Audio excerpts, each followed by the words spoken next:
Iba pang balita, palaisipan po ngayon ng isang misteryosong imaheng nakunan umano ng CCTV camera sa Shrine of the Divine Mercy sa Marilao, Bulacan. Kung ano ito, narito po ang exclusive report.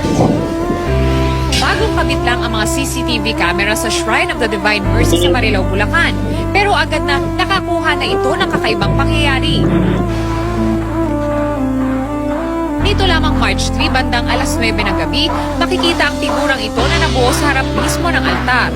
Tila isang imahe ni Cristo. At kung isusum pa ang video, nakikita ang kamay,